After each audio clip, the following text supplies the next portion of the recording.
저는 오늘 함께 읽은 말씀을 가지고 하나님께서 주신 마음을 따라서라는 제목으로 말씀을 나누도록 하겠습니다. 밥 버포드라는 분이 쓴 책 가운데 하브타임이라는 책이 있습니다.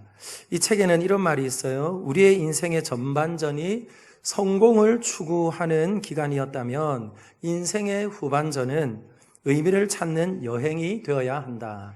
그런 말을 했습니다. 사랑하는 여러분, 우리의 인생의 참된 의미가 무엇일까요?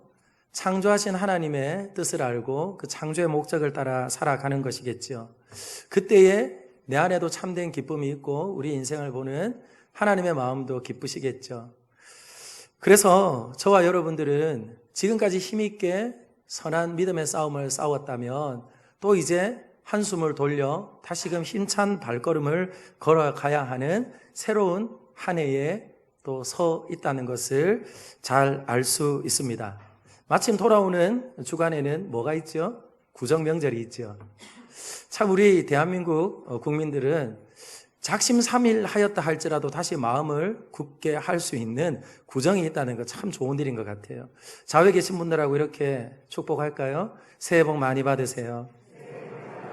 새해 복 많이 받으시고 이번 명절에 하나님께서 여러분들의 가정 안에 큰 은혜와 사랑으로 역사하는 복된 명절이 되기를 예수님의 이름으로 축복합니다. 전 오늘 함께 읽은 7장 그 말미의 말씀을 읽었는데요. 사실 전부를 보아야 하는 말씀입니다. 그런데 저는 오늘 7장 말씀을 보면서 이 7장 말씀이 꼭 느헤미야와 도라와 함께하는 그 공동체에게 하프타임과 같은 의미를 담고 있다 여겨집니다. 왜냐하면 전반전의 역사는 무엇입니까? 52일간의 힘있게 성벽 공사를 위하여서 그 일을 마무리했습니다. 그리고 이제는 그 성벽 안에 하나님의 백성들이 편만하게 살아가면서 든든한 하나님의 나라가 되기를 소망하며 영적 대각성 운동이 일어나고 그리고 장차는 성벽은 하나님 앞에 봉헌하는 그와 같은 중요한 일들이 남겨져 있다는 것이죠. 그런데 여러분 오늘 7장을 여러분들이 보셔서 아시는 것처럼 이 7장 안에는 수많은 사람들의 이름이 기록되어져 있습니다. 이 수많은 사람들의 이름은 누구일까요? 에스라와 느헤미야를 여러 번 읽어보신 분들은 알 겁니다. 이것은 바로 한 100여 년 전에 다시 예루살렘으로 돌아와 성전을 재건했던 사람들의 이름이 기록되어져 있습니다. 쉽게 말씀을 드리면 고향으로 다시 돌아온 사람들의 이름이죠. 그러면 왜 오늘 느헤미야는 전반전과 후반전 사이에 어쩌면 꼭 있어도 되고 없어도 되는 이와 같은 말씀을 이 안에 기록해 둔 것일까요? 그것은 다름이 아니라 바로 함께 다시 돌아와 성벽을 재건한 그들에게 과거의 믿음의 조상들의 수고와 헌신을 통하여서 다시 한번 그들 안에 하나님의 나라가 어떻게 세워지고 그리고 믿음의 역사는 어떻게 되어지는지 그 마음을 그들 안에 상기시켜주기 위해서 이와 같은 기록을 남겨두고 있습니다. 이렇게 말씀을 드리니 고향에 돌아온 것이 뭐 그래 대단한 것인가 여러분들이 그렇게 생각할 수 있습니다. 그런데 여러분 생각해 보세요. 100년 전의 사람들이에요. 100년 전의 사람들. 그 사람들은 포로로 끌려가서 그곳에서 최소한 50년에서 길게는 70년이라는 긴 생활을 그곳에서 했습니다. 처음에 포로로 끌려갈 때 그 바벨론이라는 나라는요 아주 흉악한 나라였죠. 그러나 나라가 뒤바뀌었습니다. 페르시아라는 나라가 들어오면서 고레스 왕은요 굉장히 여유롭고 넉넉한 사람이에요. 이방인들을 굉장히 존중히 여겼고 그들의 종교와 그들의 생활을 다 인정해 주었습니다. 그런 나라가 바뀌어진 그곳에서 살고 있던 사람들. 다시 말씀을 드릴까요? 오늘로 표현하자면 세상의 중심이에요, 그곳이. 처음에 그곳으로 내려갈 때는요, 늘 성전을 그리워하면서 하나님 앞에 예배했던 것을 기억하며 그들을 울었습니다. 고향이 그리워도 못 가는 신세. 그러면서 울었어요. 그래서 그들은 그곳에서 뭐 했을까요? 회당을 지었습니다, 여러분. 회당을 짓고 그곳에서 말씀을 가르치고 예배를 드리면서 그곳에서도 하나님을 경험했어요. 이뿐만 아니라 처음에 시장에 나가서 장사를 하려고 했더니 사람들이 비껴주지 않아. 그래서 성전 모퉁이에 좌판을 깔고 장사를 시작했어요. 그러다가 장사가 조금씩 늘어나더니 가게세를 줄 수 있는 힘이 생겼고 이제는 건물도 살 수 있는 힘이 생겼습니다. 그게 70년의 역사예요. 그리고 그들 가운데는 정계에 진출한 사람들도 있었습니다. 그래서 굉장히 영향력 있는 두각을 나타내는 사람들도 있었죠. 이와 같은 70년의 생활 가운데서 그들의 마음 가운데는 이런 마음이 생겼습니다. 고향이 따로 있나? 정부치고 살면 거기가 고향이지. 그리고는 그 페르시아, 그 땅을 자신의 고향처럼 여기고 살고 있었습니다. 그런데 스룹바벨과 예수아가 이렇게 말하는 거죠. 고향으로 돌아가자. 그런데 그 고향으로 돌아가자는 그 말을 듣고 모여든 사람이 5만 명 가까이 됩니다. 오늘 저와 여러분이 읽었던 66절 말씀에 보면 42,360명이라고 하고요. 그리고 67절을 또한 읽어보면 7,337명이래요. 그래서 도합을 해보면 한 5만 명에 가까운 사람들이 돌아왔어요. 그 당시에 인구가 어느 정도 될까 역사가들이 추정을 하는데 10%에서 한 30% 될 거라고 합니다. 그러면 여러분, 그들이 돌아온 것이 보통입니까? 아닙니다. 그렇게 가고 싶었던 고향, 그 고향으로 다시금 돌아온 것, 그 자체가 대단한 헌신이에요. 다시금 돌아와 자신의 땅을 회복하고 그리고 그곳에서 살아가는 것, 그것 자체가 무엇입니까? 세상에서 얻은 부귀와 영화를 부인하고 자기를 부인하고 십자가를 지고 따라가는 그와 같은 헌신이었다는 거예요. 그렇기 때문에 오늘 이 한 사람 한 사람의 이름은 너무나 중요합니다. 시편 42편 4절 말씀에 보면 시인이 이런 노래를 합니다. 내가 전에 성의를 지키는 무리와 동행하여 기쁨과 감사의 소리를 내며 그들을 하나님의 집으로 인도하였더니 이제 이 일을 기억하고 내 마음이 상하는도다. 시인의 노래예요. 시인이 뭐라고 노래합니까? 전에는요, 성도들을 모아서 함께 성전으로 달려가던 열심히 특심이었고 하나님을 뜨겁게 사랑했던 입니다. 그런데 지금은 환경과 상황으로 인하여서 그 성전을 바라보면서 울기만 하고 있어요. 그와 같은 마음을 가졌던 이들이 포로 생활을 하던 이들이었습니다. 사랑하는 여러분, 그런데 그들이 돌아와서 성전도 짓고 성벽도 회복했는데 지난주 보셨죠?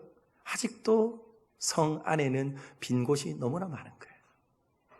그래서 느헤미야는 어떻게 하면 좀 구석구석 사람들이 함께 살아가면서 이 성을 더욱 아름답게 만들 수 있을까? 이 성을 더욱더 예전에 우리 조상들이 하나님을 영화롭게 하고 기뻐하며 즐거워하며 노래하던 그 아름다운 나라로 회복할 수 있을까? 그렇게 하나님 앞에서 묵상하고 또 기도하고 깊이 있게 생각하는 중에 하나님께서 그의 마음에 감동을 주셨어요. 오늘 읽지 않았지만 7장 5절입니다. 여러분 같이 한번 읽어볼까요? 7장 5절이요. 7장 5절 같이 읽습니다. 준비 시작. 내 하나님이 내 마음을 감동하사 귀족들과 민장들과 백성을 모아 그 계보대로 등록하게 하심으로 내가 처음으로 돌아온 자의 계보를 얻었는데 거기에 기록된 것을 보면 아멘. 오늘 시작하는데 이런 말씀이 있지 않습니까? 내 하나님이 내 마음을 감동하사. 사랑하는 여러분, 느헤미야의 마음을 누가 감동하셨어요? 하나님이 감동하셨습니다. 이 감동이라는 단어가 나탄이라는 감동이에요. 말입니다. 그런데 이 나탄이라는 이 말은 어떤 말이냐? 고상하고 고귀한 생각과 지혜들을 모아 그 안에 충만하게 했다는 뜻이 나탄이라는 뜻입니다. 다시 말씀을 드립니다. 그와 같은 고민과 그와 같은 생각을 하면서 기도하며 어떻게 이 숙제를 풀어갈까 하나님 앞에 몸부림할 때에 하나님께서 그의 마음 안에 감동을 주셨어요. 오늘날로 말하면 무엇입니까? 성령에 충만하게 하신 것이죠. 저는 우리 사랑하는 믿음의 권속들이 예배의 자리에서 기도의 자리에서 하나님을 만나는 자리에서 하나님의 감동으로 충만케 되어지기를 예수님의 이름으로 축원합니다. 설교자에게 충만함을 주시고 그리고 또한 함께 회중에서 예배하는 이들에게 성령의 충만함을 주시는 놀라운 역사가 있기를 예수님의 이름으로 축원합니다. 그러면서 족보 정리를 하는데 바로 100여 년 전에 돌아와서 성전에 공사를 했던 이들의 이름이 발견되어져서 그것을 다시 옮겨 쓴 거예요. 옮겨 쓴 거예요. 사랑하는 여러분, 오늘 이 말씀 가운데 하나님께서 먼저 저와 여러분들에게 주시는 귀한 교훈이 있습니다.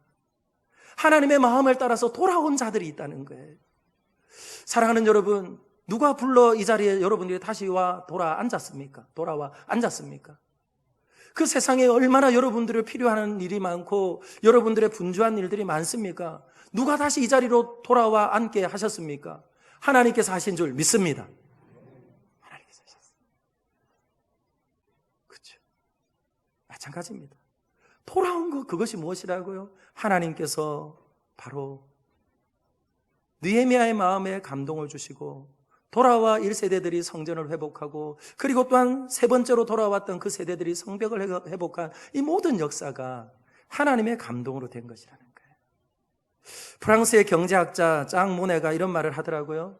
사람 없이 이루어지는 일은 없다. 조직의 도움 없이 지속되어지는 일도 없다. 무슨 말입니까? 하나님의 역사 그리고 세상의 역사, 이 모든 역사에는 바로 함께 참여되어진 사람들이 있더라는 거예요. 그러면서 긴 시간이 지났지만 다시금 발견되어진 것이 무엇입니까? 그러면서 오늘 다시 돌아와서 성벽을 회복한 이들에게 보여주고 있는 증거는 무엇입니까? 저를 한번 따라할까요? 하나님은 결코 잊지 않으신다. 할렐루야. 하나님께서 결코 잊지 않으신다는 거예요. 그렇기 때문에 여러분, 돌아와 앉아 예배하고 돌아와 앉아 다시금 한 무리가 되어지는 것, 그것이 무엇입니까? 놀라운 헌신이고 결단이라는 거예요. 오늘 느헤미야 7장 5절부터 마지막 절까지 말씀을 보시면요, 지도자들이 돌아왔고 제사장들이 돌아왔고 레위인들이 돌아왔고 그리고 또한 심지어는 족보를 잃어버린 사람들도 돌아왔어요. 그리고 그 가운데는 종살이를 하던 이들도 돌아옵니다. 어쩌면 그들은 다시 돌아오면 종으로 살아가야 되는 형편인데도 불구하고 그들이 돌아왔음을 우리에게 말씀하고 있어요. 왜 그럴까요? 족보도 잃어버렸습니다. 땅도 잃어버렸습니다. 그럼에도 불구하고 그들이 왜 돌아왔을까요? 42,360명. 이 멀쩡한 사람들이 왜 돌아왔을까요? 저를 한번 따라할까요? 하나님이 그들 안에 역사하셨습니다. 그렇습니다. 에레미야 29장 10절 말씀이 이렇게 말합니다. 여호와께서 이와 같이 말씀하시느니라. 바벨론에서 70년이 차면 내가 너희를 돌보고 나의 선한 말을 너희에게 성취하여 너희를 이곳으로 돌아오게 하리라. 아멘. 누구의 말씀입니까? 하나님 말씀이지요. 그들은 포로 생활을 하면서 다 잃어버렸지만 잃어버리지 않은 것이 있어요. 말씀을 잃어버리지 않았고 그 말씀 안에 거함으로, 그 말씀이 내 안에 살아있으므로 하나님의 성령의 역사하심이 그들 안에 충만하게 있었다는 거예요. 저는 우리 사랑하는 모든 믿음의 권속들이 혹 여러분들의 삶에 자랑할 족보도 없고 그리고 내세울 특별한 것 없다 할지라도 하나님의 말씀이 여러분들을 여전히 지도하시고 인도하시며 그 말씀 따라 살아가기를 결단하며 그 말씀이 가는 곳만큼 가고 그 말씀이 서는 곳만큼 서기를 소망한다면 여러분들은 다시 시작할 수 있는 사람들이고 여러분들은 세상의 모든 것들을 새롭게 할 수 있는 창조적 소수의 사람들이라는 것을 결코 잊지 않기를 예수님의 이름으로 축복합니다. 우리 요즘 창세기를 묵상하고 있잖아요. 하나님께서 아브라함을 부르셨는데 아브라함이 하나님의 말씀을 쫓아갔대요. 하나님의 말씀을 쫓아갔대요. 그래서 그가 도착한 곳이 어디입니까? 가나안 땅이었어요. 약속하신 땅이었어요. 사랑하는 여러분, 성도는 다 잃어버려도 하나님 말씀 잃어버리지 않아야 하는 줄 믿습니다. 그 하나님의 말씀이 우리 안에 역동하고 역사하면 우리는 살 수 있어요. 그것이 성도의 참다운 힘인 거예요. 그러면서 오늘 저는 그들의 삶을 보면서 이들은 정말 사서 고생한 사람들이구나 하는 생각을 해봅니다. 지난주에 교역자 수련회를 다녀왔습니다. 긴 이야기를 서로 나누었는데요. 정말 우리 교역자들이 사서 고생한 사람들이더라고요. 사서 고생. 20살 때부터 객지 생활을 하고 그렇게 객지 생활을 하면서 시간과 삶을 쪼개어서 하나님 앞에 내 삶을 드리고 그러면서도 무엇합니까? 하나님께서 기뻐하는 일이라면 그들의 젊음을 하나님 앞에 드리기를 소망하는 그 모습을 보는데, 제가요 이런 마음이 들었어요. 하나님께서 고르고 골라서 좋은 동역자들을 우리 교회에 주셨구나. 할렐루야! 고르고 골랐어요. 죄송하지만 저희 교회보다 훨씬 더 좋은 대우를 해주고 폼난 사역들을 했던 사람들이더라고요. 경험 없는 사람들이 아니에요. 그런데도 불구하고 교회에 와서 첫 발을 내딛었는데 그들이 이렇게 말하는 거예요. 내 집처럼 너무 편안하고 좋다는 거예요. 그러면서 그들 마음 안에 아이들을 보는 것이 기쁨이 있고, 그리고 하나님께서 이 아이들과 함께 어떤 역사를 해갈 것인지 그 기대함과 설렘이 가슴이 뛴다, 그렇게 말하더라고요. 사랑하는 여러분, 이런 말은 아무나 할 수 있는 것이 아니에요. 사서 고생을 통하여 무엇입니까? 세상의 한가운데 흩어 뿌려 놓아도 하나님께서 함께 하심으로 그 고통과 고난과 눈물 젖은 빵을 먹어보지 않은 사람은 그 말 못하는 거예요. 그러므로 여러분 기억하십시오. 하나님께서 우리 사랑하는 성동제일교회를 사랑하시는 줄 믿습니다. 하나님 말씀 뜨겁게 사랑하고 십자가를 경험하고, 그리고 또한 주 예수 그리스도께서 지금도 역사하시면 죽은 영혼도 살리실 거라는 그런 확고한 믿음 안에 서 있으니 어찌 하나님께서 우리를 통해 그들을 통해 일하지 않겠습니까? 그러면서 오늘 저는 이 말씀을 묵상하면서 특별히 주목해보고 싶은 인생들이 있어요. 그들이 누군 줄 아세요? 43절 한번 보십시오. 7장 43절. 7장 43절 말씀을 보면 죄송합니다. 7장 46절입니다. 7장 46절을 보면 느디님이라는 사람들이 등장합니다. 이 느디님이 누굴까요, 여러분? 이 사람들은요, 성전의 막노동꾼들이에요. 성전의 막노동꾼들. 여러분, 성전에도 막노동꾼들이 있습니다. 물 깃고 나무 패고. 누가 했죠? 여호수아 9장에 보면 기브온 사람들이 그 일을 했잖아요. 왜요? 이스라엘 백성들하고 부딪히기만 해도 최소한 중상이라는 것을 알고 그들이요 와가지고 함께 거하기를 그저 청합니다. 속였지요. 그래서 결국 그들을 받아주어서 그들을 못합니까? 평생 성전에서 물 깃고 나무를 패는 허드렛 일을 하는 사람, 그들이 느디님입니다. 그리고 아모리 족속들 가운데 전쟁에 패하여서 포로가 된 이들이 그들이에요. 그럼 여러분 생각해 보세요. 그들은 예루살렘으로 다시금 돌아와도 그 일을 해야 되는 사람이에요. 그럴 것 같으면 여러분, 페르시아에 있는 것이 좋습니까? 아니면 예루살렘으로 돌아오는 것이 좋습니까? 여러분 생각해 보세요. 제가 어렵게 말씀을 드렸어요? 그렇죠. 막노동을 해도 미국에 사는 게 안 낫겠습니까? 임금이 더 비싸니까. 사람들에게 빌어먹어도 기름이 철철 넘치는 저 아랍에미레이트 같은 곳에 가서 지내면 더 좋지 않겠습니까? 그런데 그들이 돌아와요. 저는요, 오늘 그들 한 사람 한 사람도 놓치지 않고 기록하고 있는 모습을 보면서 막 가슴이 떨려요. 가슴이. 사랑하는 여러분 기억하십시오. 하나님 나라에는 천한 사람, 귀한 사람 없습니다. 어떤 사람만 있는 줄 아세요? 하나님 사랑하는 사람만 있는 줄 믿습니다. 하나님 사랑하고 하나님 말씀이 뜨겁게 역사하는 사람만 하나님 나라에 있는 거예요. 심지어는 레위인과 비교해 보세요. 레위인들도 한 400여 명 정도 왔어요. 그런데 이 종살이를 해야 되는 그들이요 400여 명이 또 돌아온 거예요. 비교되지 않습니까? 에스라서 8장 15절 말씀에 보면 2차로 다시 에스라가 돌아가려고 사람들을 모집하는데요 3일을 기다렸는데 에스라서 8장 15절 말씀에 보니까 레위인들이 한 사람도 안 왔다는 거예요.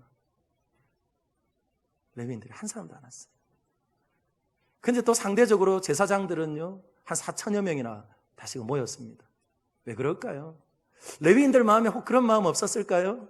제사장은 뭐 폼나는 일이라도 하지, 레위인들 하는 일은 뭡니까? 제사장을 돕는 일이거든요. 그러니까 그런 일 할 바에는 뭐요? 그곳에서 그냥 살면서 여기가 좋사오니 해도 되지 않을까? 그러면서 3일을 기다려도 돌아오지 않더라고요. 사랑하는 여러분, 저는 오늘 이 말씀을 묵상하면서 하나님께서 저와 여러분들에게 말씀하세요. 다시 말씀을 드립니다. 왕궁에 거하는 것보다 주의 전에 거하며 하루를 거한다 할지라도, 성전의 문지기로 거한다 할지라도 그것을 귀하게 여기고 소중히 여기는 그 한 사람 한 사람들을 통하여서 하나님께서는 당신의 나라를 누룩처럼 커져가게 하시고 번져가게 하시며 그렇게 역사하시는 것을 믿고, 사랑하는 여러분, 혹시 여러분들 중에 나는 작다고 여기시는 분 있으세요? 나는 기회를 다 잃어버렸다고 생각하는 분들 있으세요? 그렇다면 오늘 하나님께서 말씀하십니다. 사랑하는 딸아, 사랑하는 아들아, 내가 보는 건 딱 한 가지야. 하나님을 사랑하는 마음으로 충만한지, 하나님의 말씀과 성령으로 충만한지, 그것 하나만 기억하겠다고 말씀하시는 그 하나님의 부르심 앞에 저와 여러분들이요, 온전히 내 힘과 열정을 모아 예배하며 찬송하는 저와 여러분들이 되기를 예수님의 이름으로 축복합니다. 아멘. 저는 오늘 이와 같은 말씀의 기록들을 바라보면서요, 다시 한번 생각하게 되는 것이 있어요. 하나님께서 마지막 날에 천사장의 나팔 소리와 함께 호령하시면서 나팔을 부는 그때에 저는 제 이름 불러주셨으면 좋겠어요. 구구노 부르면 그때 여러분들 맹숭맹숭 있으실래요? 여러분 이름 안 불러주니까 노멘 하실 겁니까? 저는 제 이름 불러주면 아멘 하고 달려갈 거예요. 여러분 한 분 한 분 이름 불러주실 때에 여러분들도 아멘 하고 달려갈 수 있는 믿음의 권속들이 되기를 예수님의 이름으로 축원합니다. 그것이 뭡니까? 그것이 오늘 돌아온 자들이에요. 그러면서 하나님께서 그 돌아온 자들을 통해서 한 가지 더 교훈합니다. 그것은 무엇이냐면요, 63절부터 65절까지 있는 말씀입니다. 그 말씀을 보면 제사장들 중에는요, 제사장들 중에 족보를 잃어버린 이들이 있어요. 그래서 그들은 돌아왔지만 지성물을 먹지 못합니다. 지성물을 먹지 못한다는 말은 무슨 말입니까? 제사장임에도 불구하고 그들은 제사장의 역할을 못한다는 거예요. 여러분, 이것이 무엇입니까? 바로 느헤미야가 가지고 있었던 원칙, 에스라가 가지고 있었던 원칙입니다. 그리고 스룹바벨이 가지고 있었던 원칙이고 느헤미야도 놓치지 않으려고 했던 원칙이라는 거예요. 왜요? 이스라엘 백성들에게 진정한 힘은 무엇입니까? 많은 무리가 아니에요. 많은 무리가 아니라 구별됨과 거룩함이라는 거예요. 그렇기 때문에 우림과 둠빔으로 그들이 하나님께서 여전히 그와 같은 일을 하여도 된다는 것을 허락하시는 그때까지 그 모든 일이 잠정적으로 멈춰진다는 거예요. 그럼 여러분 기억하십시오. 교회는, 잘 한번 따라할까요? 모든 이들을 품어야 합니다. 아멘입니까? 그러나 여러분, 중요하고 영적인 기조를 흔들 수 있는 일은 아무나 할 수 없다는 거예요. 저는 오늘 이 말씀을 묵상을 하면서 이런 생각 듭니다. 원칙 중심의 리더와 함께하는 이들이 많이 답답할까?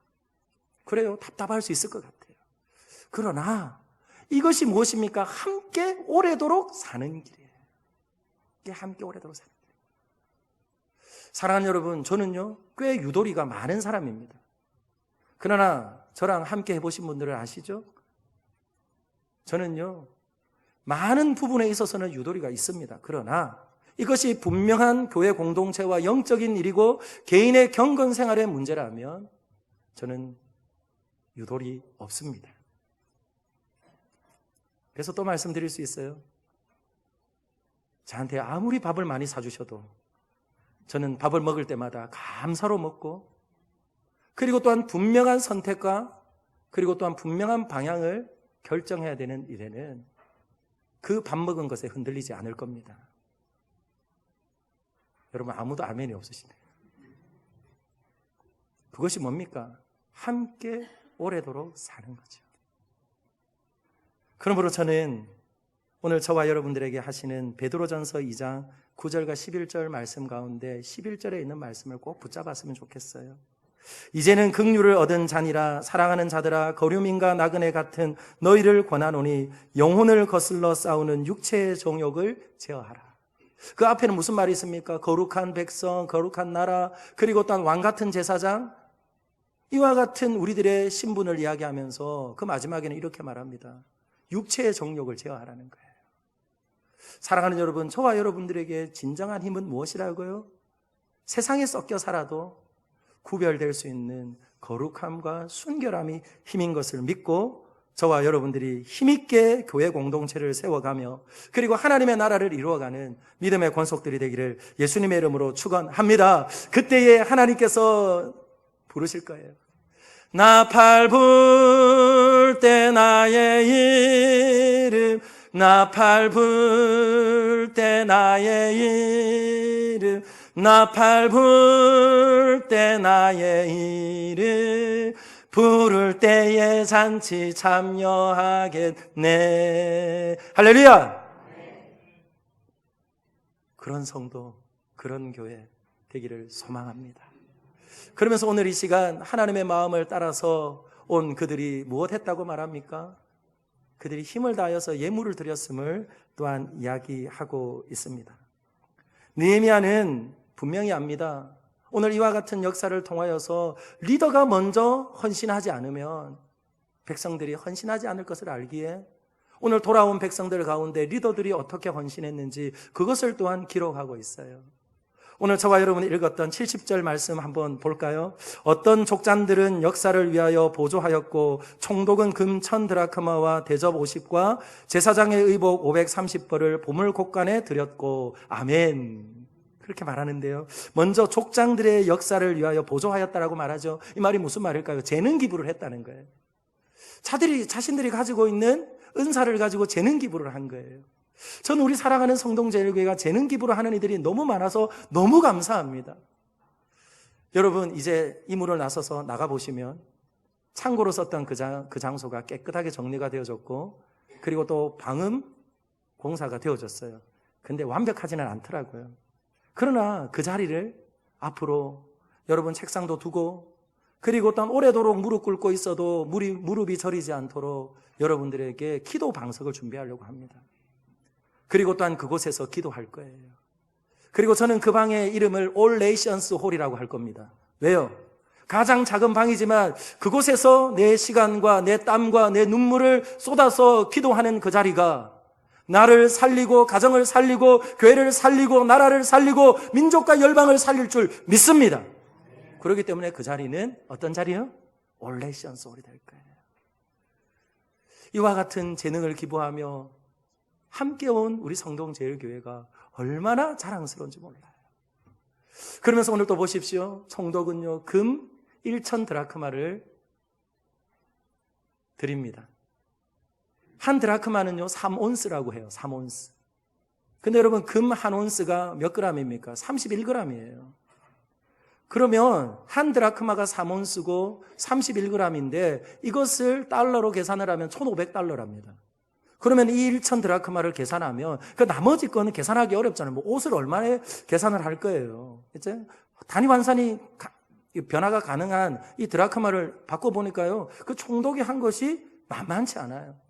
만만치 않아요. 여러분 뒷골 잡으세요. 넘어질지도 모릅니다. 우리 돈으로 한 사람은요 52억입니다. 아무도 안 잡고 넘어질 줄 알았다니까. 52억. 근데 여러분 그의 헌신을 따라서 뭡니까? 백성들이 하기를 시작했어요. 백성들은 총독만큼 많이 하지 못한 것 같아요. 그러나 백성들이 했는데 그 백성들이 한 것이 2만 드라크마래요. 그리고 또한 남은 백성들이 또 했는데 또 2만 드라크마예요. 이게 뭡니까? 이게 놀라운 비밀이라는 거죠. 무엇으로부터 흘러갑니까? 리더로부터 흘러가는 거예요. 사랑하는 여러분, 성동제일교회 담임 목사가 여러분 하나님 말씀 없이 못 삽니다. 말씀 읽어야 합니다. 라고 말하는데 목사가 성경을 안 읽어. 여러분 기도하지 않고는 살 수 없습니다. 라고 말하는데 목사가 기도를 안 해. 그런 목사 따라 여러분 말씀 읽으실 수 있겠어요? 그런 목사 따라 기도할 수 있겠어요? 하나님, 내 작은 것이지만 주님께 드립니다. 이렇게 함께 드림이 마땅합니다라고 말하며 그리고 또 말씀대로 여러분들에게 전하면서 목사가 늘 주머니에 움켜쥐고 만지작거리면서 살아가는 목사를 따라 여러분들이 헌금을 하시겠습니까? 못하는 거죠. 절대로 못하는 거죠. 이것이 무엇입니까? 은혜와 생명이 흘러가는 놀라운 비밀인 거죠. 지난 목요일 날 인근에 가까이 있는 한 목사님과 식사를 했어요. 식사를 하는데 그분이 이야기를 하더라고요. 그분의 교회가 너무 예뻐요. 여러분 아시죠? 손으로 이렇게 막 교회를 품고 있는 듯한 형상을 가지고 있는 교회. 예, 여러분이 지금 생각하는 그 교회. 그 교회. 그 교회 목사님과 식사를 하는데 그 교회 목사님 이런 말씀하시더라고요. 육순이 되었을 때에 성도님 중에 한 유력한 분이 1,000만 원을 가지고 오시더라고요. 목사님 쓰세요. 그래서 그 순간 바로 재정위원장을 불렀대요. 그리고 그 재정위원장님께 이렇게 말했답니다. 형님, 이거 나 많아서 쓰지도 못해. 그리고는 교회에다가 드렸대요. 그리고 나서 노회장이 되었을 때 또 누가 2,000만 원을 가져왔다는 거예요. 또 불렀어. 그리고는 드렸대요. 그리고 또한 당신의 딸이 미국에서 생활하는데 큰 수술을 받아야 되는 그때에 또 1,000만 원을 가져왔대요. 또 어떻게 했을까요, 여러분? 어떻게 했을까요? 또 드렸대요. 여러분 아시잖아요. 그 교회도 뭐 대단한 부자들이 모인 교회 아닌가 여러분 아시잖아요. 그런데 200억이 넘는 공사가 끝이 났고 빚을 다 갚으셨대요. 저는요 그 말씀을 듣는데 나도 그럴 수 있을까? 왜요? 저한테는 아직 그렇게 큰 돈을 가져오신 분들이 없거든요. 그런데 제 마음 안에 그런 마음이 있더라고요. 나도 그럴 수 있을까? 우리 대한민국 교회가 아직도 소망이 있고 믿음의 사람들이 아직도 소망이 되는 것은 이런 귀한 리더들이 있구나. 제가요 가까이에 그 리더를 보면서 그분을 보면서 내 마음 안에 어떤 마음이 생겼겠어요? 나도 누가 가져오면 재정위원장 빨리 불러가지고 그래야지. 이게 뭡니까? 이게 하나님의 나라의 비밀한 역사예요. 사랑하는 여러분, 보십시오. 아무리 하나님 앞에 기도하며 또 하나님 앞에 부르짖어도 하나님께서 그 마음을 주실 때에 또다시 한번 움켜쥐고 이럴까 저럴까 망설이다가 기회를 놓치는 것은 굉장히 어리석은 인생입니다. 그러면서 다시 우리 교회를 보잖아요. 제가 우리 교회를 보니까요 그런 역사들이 작년 한 해 계속 있었어요. 그렇죠?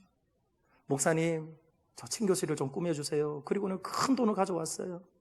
그리고 어떤 분들은요 컴퓨터도 바꾸고 그리고 또한 TV도 바꾸고 그러면서 구석구석 음향도 바꾸고 그러면서 여러분들이요 한 분 한 분 더해짐으로 여러분들은 모르시지만 제가 너무 후회가 돼요. 왜 그때 사진을 안 찍어놨을까?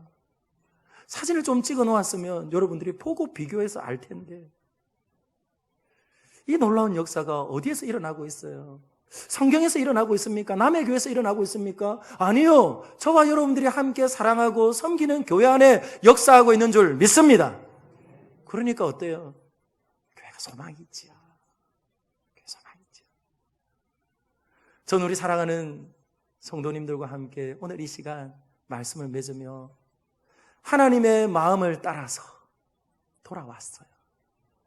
돌아온 것으로 머물러 있지 않고 그들이 온 힘을 다하여서 함께 나누며 그리고 또한 하나님의 역사를 기대하며 드려질 때에 작은 자가 천을 이루고 약한 자가 강국을 이룰 것이라고 말씀하시는 그 하나님의 놀라운 역사가 이루어진 것을 믿음으로 바라보고 저와 여러분의 삶에도 나로 인하여서 끊임없이 누군가에게 또한 새로운 도전이 되어지고 은혜와 자비와 하나님의 능력이 흘러가는 통로가 되기를 소망하며 하나님 앞에 오롯이 설 수 있는 믿음의 사람들이 되기를 예수님의 이름으로 축원합니다.